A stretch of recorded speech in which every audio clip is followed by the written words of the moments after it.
In the Bible, we read a lot about the tabernacle. The word tabernacle literally means dwelling. It was a sanctuary. Today, we'll travel to the wilderness of Sinai and do an experiment to help us learn about a special place built for God and everything our holy God was willing to do to be among His people.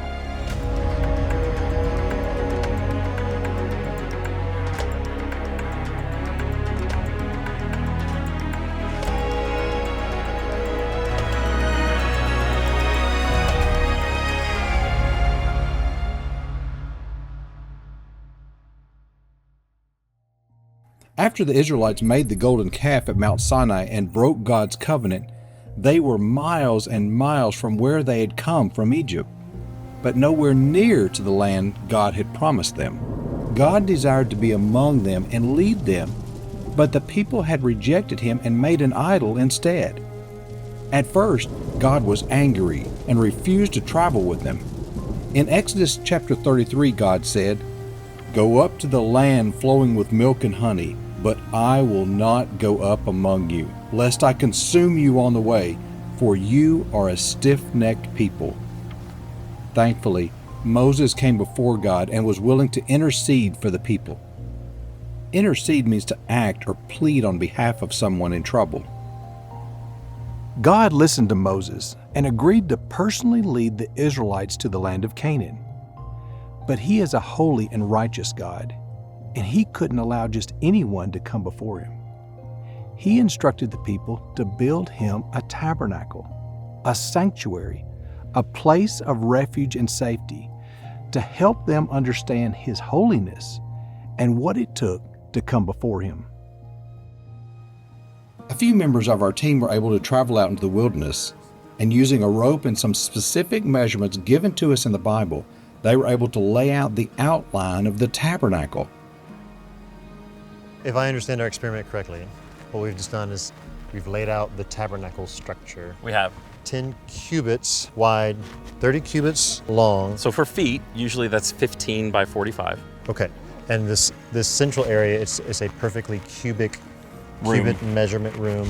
This is the most holy place. It's like the center, not just of the tabernacle, but this is central to the camp of Israel. God wanted it in the center. Yeah, so even on the outside of the tabernacle complex, you had 3 tribes camping on each face.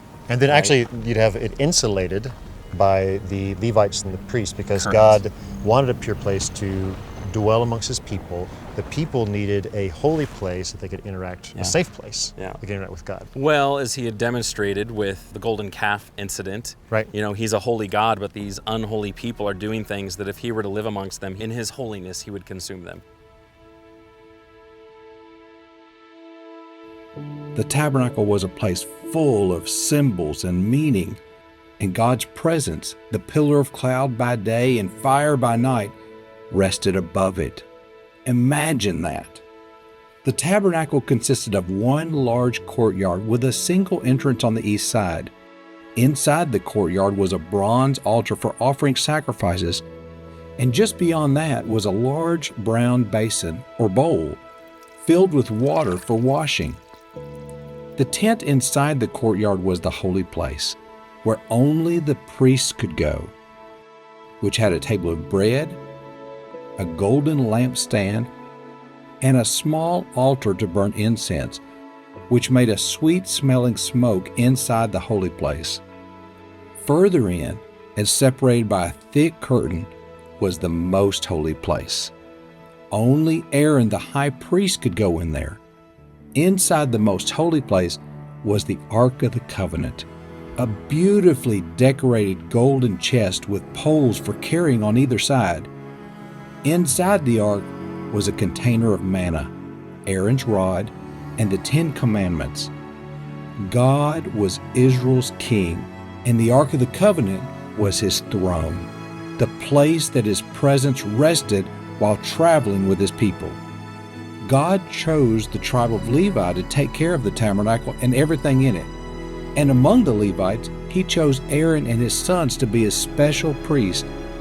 They would come to the tabernacle every day to offer sacrifices, burn special incense and candles, and prepare unleavened bread.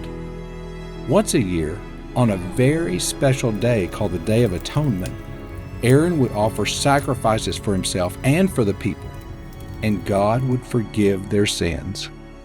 All of this, the tabernacle, the priests, the sacrifices, was done to ensure that the people remained clean and holy before God, so that He could dwell with them.